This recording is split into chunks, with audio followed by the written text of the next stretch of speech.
નમસ્કાર મિત્રો, દેશ અને દુનિયાના સુપરફાસ્ટ સમાચારમાં તમારું સ્વાગત છે. પૂર્વ પતિની હત્યા બદલ ચુવાણ અને આજીવન કેદની સજા.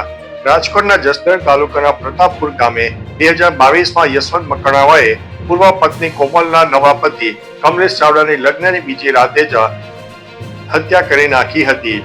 યશવંતે છૂટાછેડા આપ્યા બાદ કોમલે 15 ઓગસ્ટ 2022ના રોજ કમલેશ સાથે લગ્ન કર્યા. પત્નીને પરત લાવવાના ઈરાદે યશવંતે આ હત્યા કરી હતી. સેશન કોર્ટે તેને આજીવન કેદ અને 15,000 રૂપિયાનો દંડની સજા કરી છે. અન્ય મહત્વના સમાચારની વાત કરીએ તો અમદાવાદમાં ધર્મનો ભેદભાવ ભૂલીને મુસ્લિમ મહિલાઓ યોગમાં જોડાઈ છે. અમદાવાદમાં વસુધૈવ કુટુંબકમની ભાવના સાથે ગુજરાત રાજ્ય યોગ બોર્ડ દ્વારા યોજાયેલા યોગ કેમ્પમાં મુસ્લિમ મહિલાઓએ ભાગ લીધો હતો. બોર્ડના અધ્યક્ષ શીશપાલજીએ જણાવ્યું હતું કે યોગ કોઈ ધર્મ કે જાતિ પૂરતો સીમિત નથી, પણ માનવ કલ્યાણ માટે છે. સ્વસ્થ ગુજરાત, વેદસ્વીતા મુક્ત ગુજરાત અભિયાનને વેગ આપતા આ કાર્યક્રમને કોમી એકતાનું ઉત્તમ ઉદાહરણ પૂરું પાડ્યું હતું. અન્ય મહત્વના સમાચારની વાત કરીએ તો અલ્પેશ ઠાકોરનો હુંકાર, હાથ તોડતા વાર નહીં લાગે. અમદાવાદના સાણંદના કલાણા ગામે ઠાકોર સમાજ અને લઘુમતી સમાજ વચ્ચે અવારનવાર થતી અથડામણો બાદ અલ્પેશ ઠાકોર મેદાનમાં આવ્યા હતા. ઠાકોર સમાજને છેલ્લા 6 મહિનાથી કનેક્ટ થવાનો આરોપ છે. અલ્પેશ ઠાકોરે પોલીસને અસામાજિક તત્વો સામે કડક કાર્યવાહી કરવા અપીલ કરી છે. સાથે તેમણે દાદાગીરી કરતા લોકોને ચેતવતા હુંકાર કર્યો છે કે હું એ જ અલ્પેશ ઠાકોર છું, હાથ તોડતા વાર નહીં લાગે. અન્ય મહત્વના સમાચારની વાત કરીએ તો ત્રણેય સેના અને પરમાણુ કમાન હવે મુનીરના હાથમાં જોવા મળી છે. પાકિસ્તાન સરકારે જનરલ અસીમ મુનીરને દેશના સૌથી શક્તિશાળી સૈન્ય અધિકારી બનાવ્યા છે. 12 નવેમ્બરે સંસદમાં પસાર થયેલા 27મો બંધારણીય સુધારો બાદ મુનીરને CDF અને આર્મી ચીફ તરીકે નિયુક્ત કરાયા છે. હવે તેઓ ત્રણેય સેના અને પરમાણુ શસ્ત્રોની કમાન સંભાળશે. તેમનો કાર્યકાળ 5 વર્ષ માટે રહેશે. આ નિર્ણયથી પાકિસ્તાની સત્તાના સમીકરણમાં બદલાવ આવ્યો છે અને મુનીરનું વર્ચસ્વ અનેક ગણું વધી ગયું છે. અન્ય મહત્વના સમાચારની વાત કરીએ તો પુતિને કરી છે મોટી જાહેરાત. પુતિને કહ્યું છે કે લગભગ 50 વર્ષથી રશિયા ભારતીય સૈન્યને તેના સૈન્યને સશસ્ત્ર બનાવવા અને આધુનિક બનાવવામાં મદદ કરી રહ્યું છે. પછી ભલે તે વાયુ સંરક્ષણ દળો હોય, ઉડ્ડયન હોય કે નૌકા દળ હોય. અમે હમણાં જ પૂર્ણ કરેલી ચર્ચાના પરિણામોથી અમે સંપૂર્ણપણે સંતુષ્ટ છીએ. મને વિશ્વાસ છે કે આ મુલાકાત અને અહીં થયેલા કરારો ભારત રશિયાના વ્યૂહાત્મક ભાગીદારીને વધુ ગાઢ બનાવશે. અમે ભારતને શસ્ત્રો પૂરા પાડવાનું ચાલુ રાખીશું. અન્ય મહત્વના સમાચારની વાત કરીએ તો ઓવેસીનો એક ફેક વિડીયો વાયરલ થયો છે. અસરુદ્દીન ઓવેસીનો એક વિડીયો સોશિયલ મીડિયા પર ઝડપથી વાયરલ થઈ રહ્યો છે. વિડીયોમાં ઓવેસી એક મંદિરમાં ભગવાન હનુમાનજીની આરતી કરતા જોવા મળે છે. જો કે ફેક્ટ ચેક કરતા આ વિડીયો ખોટું હોવાનું સામે આવ્યું છે. આ વિડીયો AI થી બનાવવામાં આવ્યો છે. આ વિડીયોમાં ગૂગલના AI મોડલ જેમિનીનો લોગો પણ લાગેલો દેખાય છે.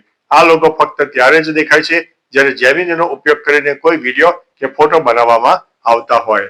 અન્ય મહત્વના સમાચારની વાત કરીએ તો ગુજરાત શિક્ષણ બોર્ડનો છબરડો.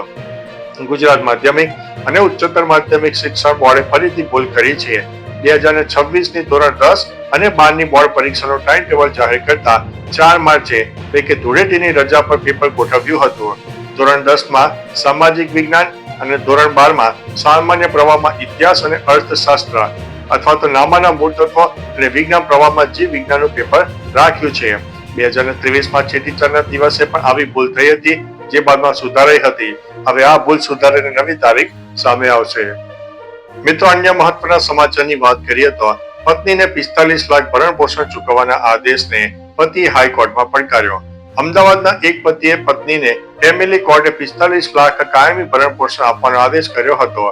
પતિએ હાઈકોર્ટમાં અપીલ કરતા દલીલ કરી છે કે પત્નીએ તેની માતાની હત્યા કરી છે, એટલે ભરણ પોષણ આપવું અયોગ્ય છે. ઓક્ટોબર 2020માં પત્નીએ સાસુને હત્યા કરી હતી. હાઈકોર્ટે ફેમિલી કોર્ટના આદેશ ઉપર સ્ટે મૂકી દીધો છે. હવે અન્ય મહત્વના સમાચારની વાત કરીએ તો બિલ પાસ, આ વસ્તુ મોંઘી થશે. આરોગ્ય સુરક્ષા કાયદામાંથી એક બિલ, રાષ્ટ્રીય સુરક્ષા ઉપર બીજું બિલ અને લોકસભામાં પસાર થયું છે. આ બિલ પસાર થયા બાદ પાન મસાલા જેવી વસ્તુઓ મોંઘી થશે.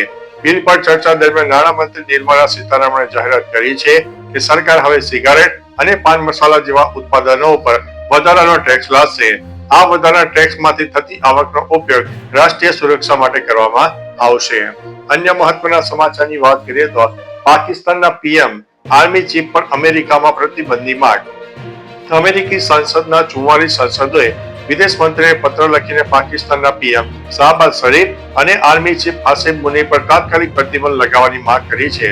સાંસદોએ આક્ષેપ કર્યો છે કે પાકિસ્તાનમાં તાનાશાહી વધી રહી છે અને સેના સરકાર ચલાવી રહી છે. પત્રમાં પત્રકારોના અપહરણ, સામાન્ય લોકોના અધિકારોનું હનન અને 2024ની ચૂંટણીઓમાં થયેલી ગેરરીતિઓનો ઉલ્લેખ કરીને ચિંતા વ્યક્ત કરી છે.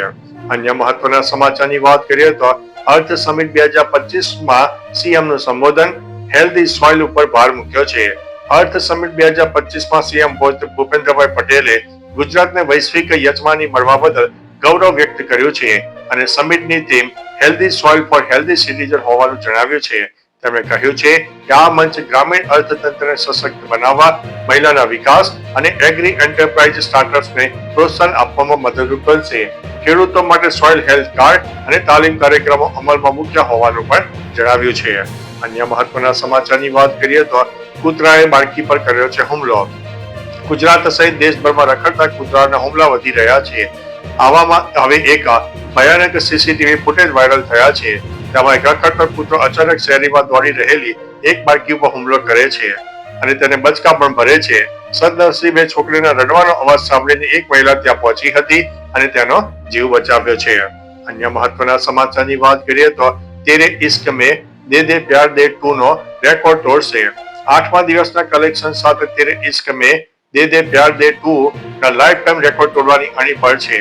બોલિવૂડ હંગામા અનુસાર આ વર્ષની શરૂઆતમાં રિલીઝ થયેલી અજય દેવગણ અને રફુલ પ્રીત સિંહની આ ફિલ્મે બોક્સ ઓફિસ ઉપર 88.1 કરોડની કમાણી કરી છે. દે દે પ્યાર દે 2 ના રેકોર્ડ તોડ્યા પછી તેરે ઇશ્ક મેં આગામી ફિલ્મ સની દેઓલની જાટને લક્ષ્ય બતાવશે, જેણે બોક્સ ઓફિસ ઉપર 90.34 કરોડની કમાણી કરી છે. અન્ય મહત્વના સમાચારની વાત કરીએ તો ખડગે અને રાહુલને રાષ્ટ્રપતિ ભોજન સમારંભમાં આમંત્રણ નહીં. પુતિનની ભારત મુલાકાત હવે સમાપ્ત થઈ છે. પુતિનના પ્રસ્થાન પહેલા રાષ્ટ્રપતિ ભવનમાં તેમના સન્માનમાં રાત્રિ ભોજનનું આયોજન કરવામાં આવ્યું. શશી થરૂરને આમંત્રણ આપવામાં આવ્યું હોવાનો અહેવાલ છે.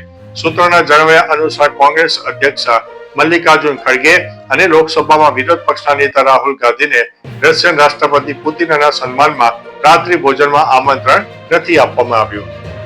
અન્ય મહત્વના સમાચારની વાત કરીએ તો જામનગરમાં આપની બાઇક રેલીનું આયોજન.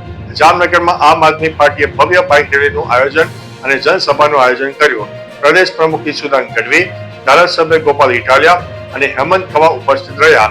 રેલી મહાપ્રભુજીથી બેઠકથી થઈને કાલાવડ નાકા, દરબારગઢ, ચાંદી બજાર, દીપક ટોકીઝ, બેડી ગેટ થઈને ટાઉન હોલ પહોંચી હતી. ત્યાં જનસભામાં ખેડૂતોએ સરકાર વિરુદ્ધ આકરા પ્રહારો કર્યા.